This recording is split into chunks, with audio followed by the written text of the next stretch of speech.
Hi, I'm Nathan Hall. I'm the president of the new Amore Opera. And of course, we're a successor organization to the Amore Opera that was around for 61 years. And we've inherited a lot of things from the Amore Opera. Of course, Tony Amato was very generous with us and gave us 30 productions, 30 complete productions, sets, costumes, everything, that we now have in a warehouse out in New Jersey. And we're able to pull upon that legacy to mount 3, 4, 5 productions each year.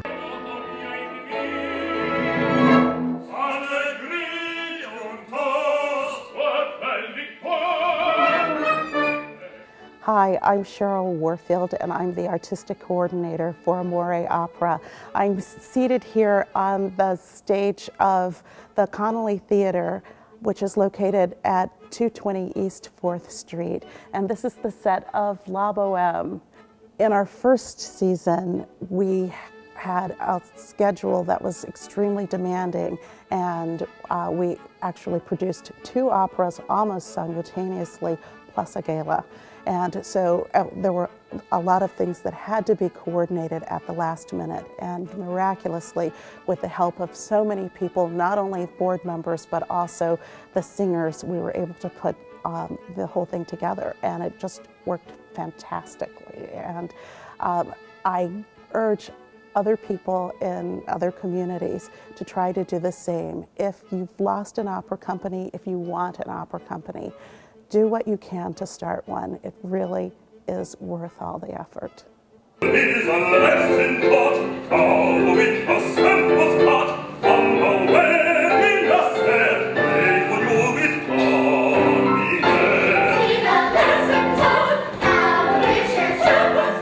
I've been a performer at the Amore Opera since around 1983, and one of the great things about continuing with Amore Opera for me is that, number one, I got to perform the role of Mimi again, which I absolutely adore. My husband said I've done it about 75 times and will do it until I get it right.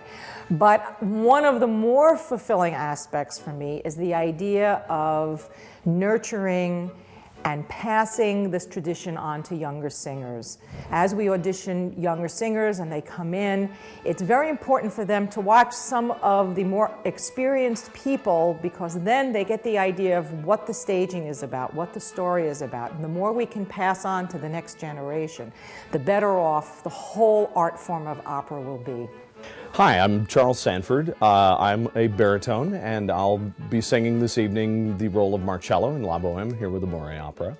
I had basically sung with all these wonderful people with Anthony Amato and the Amato Opera, and I'm thrilled to be able to continue it now. I just returned from Germany doing some auditions and some gigs there, and I love to come back and do things with Amore. I have a great time doing it and keep my wits about me and keep my repertoire polished and ready to go. And it's a thrilling experience to be here and doing it with people that have done it for decades, longer than I have, and to learn from that experience and to just thrive when I'm not off gigging somewhere else. So it's a pleasure to be here, absolutely. Amore Opera House is the venue for the young singers, for the young future opera singers, since they give opportunity and the chance for those future talented singers to sing operas and to learn them, like it is my case. I have some quiet experience in the opera world. I'm from Caracas, Venezuela, and I've sang other opera houses, including Boston, Massachusetts, and Caracas, Venezuela, Puerto Rico. But this time, I get involved with them since I came from Boston Conservatory in Boston, Massachusetts. So they gave me the opportunity to audition for them, and I was pleased, and they were pleased with the audition, and I came here. And hopefully I will come here for more performances. Well, I've been a fan of opera for many years, and this venue is so incredible because when you go to the Met, it's like you're so far away from the action, and you're right there. It's so immediate. You feel like you're right involved, and the singers are just amazing. I'm just really blown away, and live musicians, the whole bit.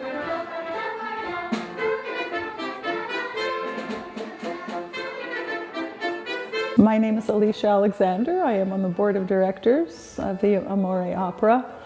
And yeah, we were talking about how wonderfully diverse our group is and how things are not really clearly defined as to our jobs. So here I am, a board member, also a singer, but I am coordinating the ushers, I'm coordinating the box office, and Marlene does a great job with it. I'm also I was instrumental in sorting out all of the costumes and buying new racks for our costumes.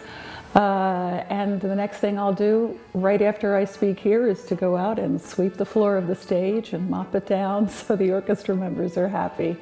And then maybe in the springtime I'll be singing The Widow and The Merry Widow.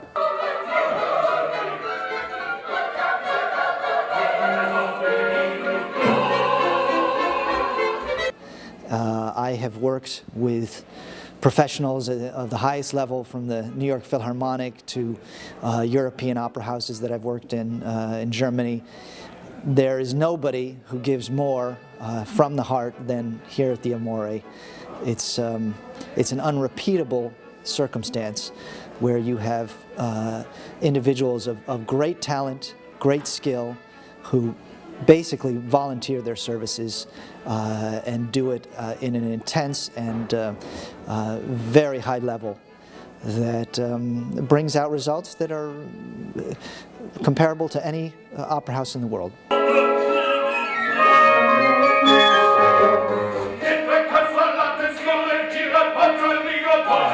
Maybe our most important mission in some ways is to bring opera to children.